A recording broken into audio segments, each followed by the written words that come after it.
was confirmed when Allah subhanahu wa ta'ala gave him the dream and he showed him the place where the hijrah or the migration is going to be.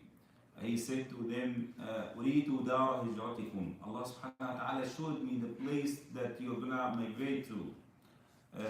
That place is full of palm trees and surrounded from the two sides by mountains. And this is exactly the description of the Medina of Rasulullah sallallahu alaihi wasallam.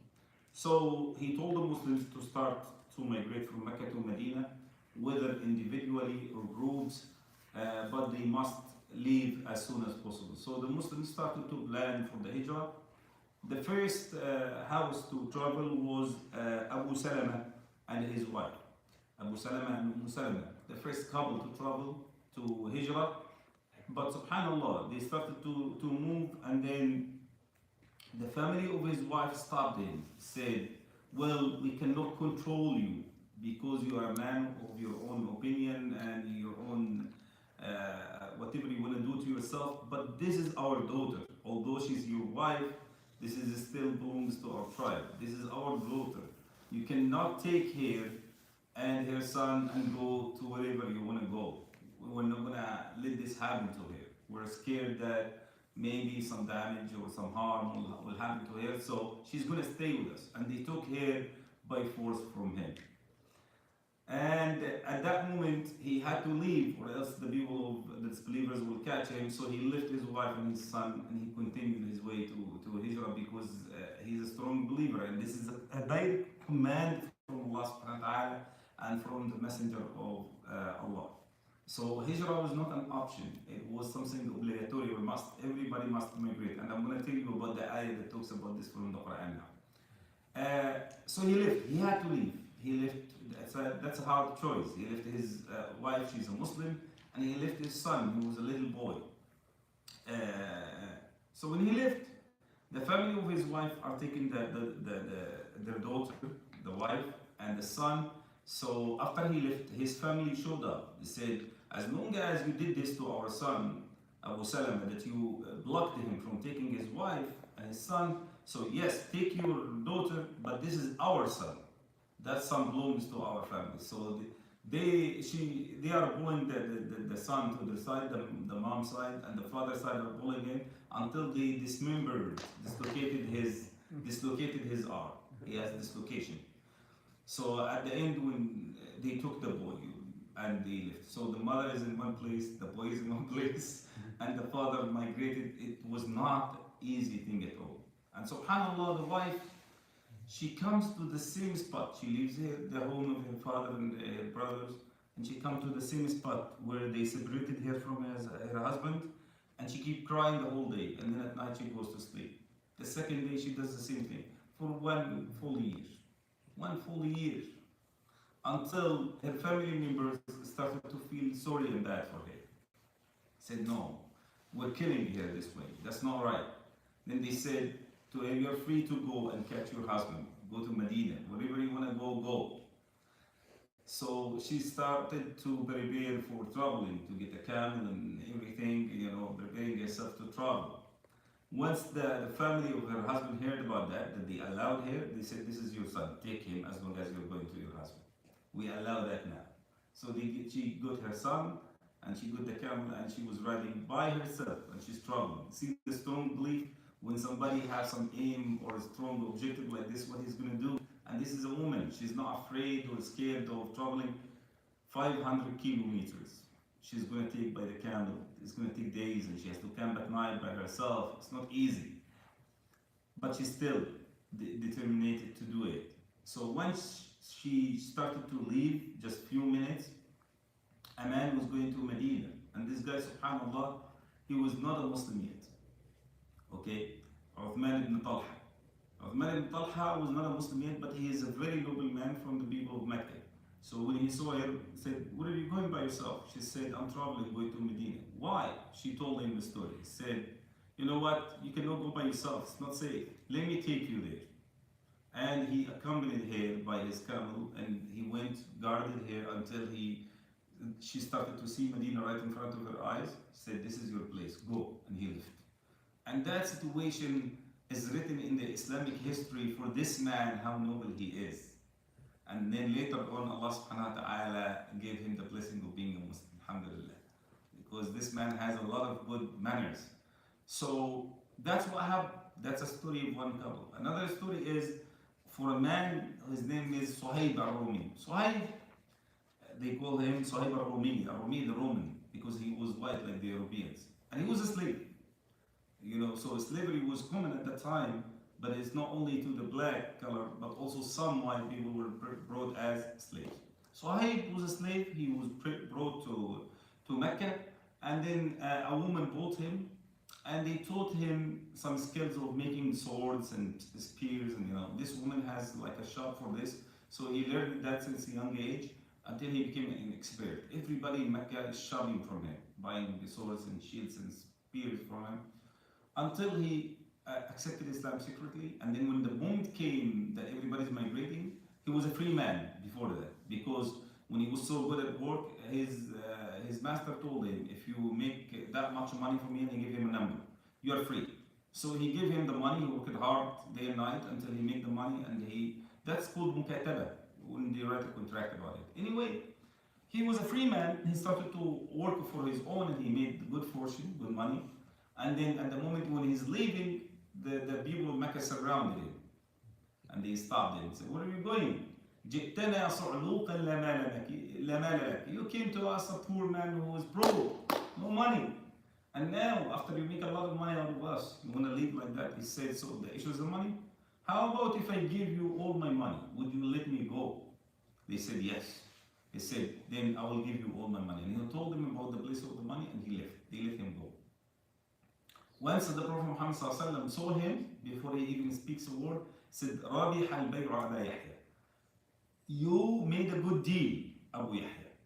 You made a good deal, Abu Yahya, because the angel came to him, Angel Jibreel came to him and told him about what happened already. He said, that's a good deal, what you have done.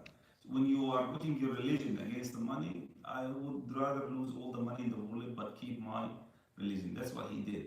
That's another story. A third story is the story of Umar ibn al-Khattab. Ibn al-Khattab is a very courageous man, and when he was getting out of Mecca for Hijrah, he was getting in the daytime before Maghrib when everybody can see him, and he said, you know what, I'm one of the best warriors of Mecca, as you know. So anyone wants to lose his life, wants to make his wife a widow and make his children orphans, let him come to me. So, and he was prepared. He has a bunch of arrows and and his sword. He said, I'm not gonna die, you cannot catch me until I finish all what I have. So they were scared, too scared to get to him. They said, we're gonna lose a lot of people, us, and we have a lot of casualties, so let him go. So he went. But before that, Umar ibn al-Khattab has a deal already with two other Muslims that they're gonna go as a group together, migrating from Mecca to Medina. And they agreed that they're gonna meet somewhere on the borders of Mecca. So Umar ibn al-Khattab made it to the place and he waited. And another guy was Ayyash ibn Abi Rabi'a and Hisham ibn al-Asi in the way. So Umar ibn al-Khattab went to the place, waited, and then Hisham showed up, and the third one didn't show up. They catch him before he made it to that place. Because as I told you, they were traveling secretly, but sometimes they get to notice him. So they catch the third one and they locked him somewhere in Mecca and they didn't allow him to go. So both of them, when they waited for hours and hours, they said, he's not making it, let's go. And they went and they met other Muslims as well in the middle of the way, and they went together as a group of 20 men when they reached Medina. Subhanallah. That tells you that everybody's going from his own way and everybody's trying to sneak at night and go out. But the people of Mecca didn't give up. Two brothers of this man, Ayyash, who went with Umar to Medina, came to him. They were not Muslims. Abu Jahl is one of them. They are brothers from the mother's side. So they told him, you know what happened to your mom? Your mom right now is crying, and she's sitting outside her home in the sun, in the heat of the sun of Mecca, and she swore that she's not gonna get out of the sun or take a shower or eat good food until she sees you back again. So you want your mother to die? So he felt bad for his mom. He said, you know what, I will come back with you. So because she swore she's not gonna do any of this until she sees him. Say, I come back until she sees me, and then I'll get back to Medina because I don't want her to break her swear. So Umar ibn Khattab said to him, are you a fool? Your mom, when she gets really hungry, she's gonna eat. when she starts to feel itchy, she's gonna take shower. What are you talking about? Don't do that. It's a trick. They wanna get you. He said, no, my mother, okay? Said, if you insist to go, then take my camel. My camel is so fast. If you suspect anything in the middle of the way, get my camel back and run. He said, okay. He gave him his camel and he went with them. In the middle of the way, they played another trick with him. Said, Abu Jahl said, you know what? My camel is a very rough camel. He doesn't walk good. Can you switch with me? He switched with him. Give him his camel. That's not fast. And he took Umar ibn Khattab camel. And then at that moment, they jumped him and they tied him and they took him to Mecca. They locked him with the other guy in a small room that has no roof. Then Umar ibn Khattab knew about it and the Sahaba, so they sent one of them to go and free them. A man volunteered, said, I will go and free them. That's a very like impossible mission, if you can say. So he went at night, he kept sneaking, and he found an old lady in Mecca. He asked her about the location, she told him, and he went at night, jumped over the place, and then he freed them, and he took them, and he already prepared 2 horses. He took the horses and ran back to Medina. Alhamdulillah, they did that. So it was not easy. Why we are saying these details? To tell you that at that time, doing the Hijrah, even though they are leaving Mecca to save the religion, the people of Mecca are not leaving them, are not letting them go. They are leaving their home, their land, their families, but still the people of Mecca are too strict about it. And the Prophet Muhammad ﷺ got an idea about the Hijrah from the beginning of the Islam, as you know. You remember the story when he met with Waraq ibn Nawfal, the old guy who knows about Christianity and Judaism. When the Prophet got the revelation for the first time and he doesn't know that this is Jibreel, he was too scared. When he met with the man told him that you are the last prophet and I wish to live to the day when they force you out of Mecca. So I will support you and will come with you. So the Prophet was surprised. Why will they drive me out of Mecca? Why will they force me out of Mecca? He said, because that's what they did with every prophet. And you are not an exception. They will do the same thing with you. So the Prophet got an idea about what's going to happen. It looks strange to him in the beginning, but now he's getting it. And now is the time. After 13 years, he had to leave Mecca and go from Mecca to Medina. And as I told you, it was not easy. And the Prophet ﷺ stayed to the end. He let the Muslims go first to make it easy for them. Because if he left first, then the plan is so clear. The Prophet is leaving, then everybody's going to group with him. So that's what's going. But when they let them go group by group and individuals, then the people of Mecca will think, oh, a group of them are going to leave and a group is going to stay with the Prophet. Like what happened before when they went to Abyssinia and came back, some of them. So that was the trick they're playing. However, the people of Mecca had a lot of suspicions about it. So they decided we're not going to let this keep going because every day we are losing more and more people from Mecca, our brothers, our sisters, our slaves. Also, so we're not going to let this happen. So they made a meeting and they said we're going to decide in that meeting in the parliament of Quraysh. They have a place where they group together. It's like a government members there and everything. Yes, and they gathered in that place to discuss the matter. When they were going there, they found a man who's not from Mecca. He's a stranger, but he looks like an old man, a respected man, and that was the shaitan coming in the form of a man to say his opinion as well. Subhanallah. So they gathered and everybody started to say his opinion. When they gathered, they said, well, how about we put him in prison, Prophet Muhammad ﷺ. That's the only way we stop him, block him from giving the da'wah and reaching his own followers. Then they said, yeah, it's a good idea. But then the shaitan spoke and said, if you put him in prison, you know that his family and his followers will get him out anyway. It's not a good plan. Said, okay. How about if we just let him go out of Mecca? Then we save ourselves from the trouble. Then the shaitan said also, he speaks good. If he goes there, he's going to even have more followers and he will come attack you in Mecca and take Mecca out of your hands. What are you talking about? He said, oh. So then we are left with the only choice here, which is killing him. And the Quran says this in Surah Al-Anfal, وَإِذْ يَمْكُرُ بِكَ الَّذِينَ كَفَرُوا. The kuffar are making evil planning against you, Muhammad sallallahu alayhi wa sallam. لِيُثْبِتُوكَ أَوْ يَقْتُلُوكَ أَوْ يُخْرِجُوكَ. لِيُثْبِتُوكَ, to put you in jail and lock you. أَوْ يَقْتُلُوكَ, or to kill you. أَوْ يُخْرِجُوكَ, or to force you out of your own country. وَيَمْكُرُونَ وَيَمْكُرُ اللَّهُ وَاللَّهُ خَيْرُ الْمَاكِرِينَ. They are making their evil planning, But Allah subhanahu wa ta'ala is planning against him, and Allah Azza wa Jalla is the best planner. So at the end they agree, well, the only option we have is to kill him. But one of them said, do you think that his own people will let you go with it? And his followers, if one man killed him, they will take revenge out of this man and his own tribe as well. They said, well, then let us everybody participate in it. See the evil ideas they have, everybody will participate in it. How? They said, we're going to take a representative from every tribe, a man from every tribe, and then those 10 men or 12 men will kill him at the same exact time. In this way, the tribe of the Prophet cannot fight all the tribes of Mecca. And then at the end, they will not take revenge, but they will be forced to take the blood money. Like we pay them some money and that's it, forget about it. Then the shaitan said, I think this is the best idea. He likes the idea so much. And then they started to plan to do it. But subhanAllah, it didn't work. They went and stayed outside the house of the Prophet at that night. But Jibreel came to him, told him about it. So the Prophet went out right in front of their eyes, and they were like blind. And he's reciting the ayah from Surah Yasin, وَجَعَلْنَا مِنْ بَيْنِ أَيْدِيهِمْ سَدًّا وَمِنْ خَلْفِهِمْ سَدًّا فَأَغْشَيْنَاهُمْ فَهُمْ لَا يُبْصِرُونَ. So when he recited the ayah, he is passing in front of them, and their eyes are open, and they cannot see the Prophet sallallahu alaihi wasallam.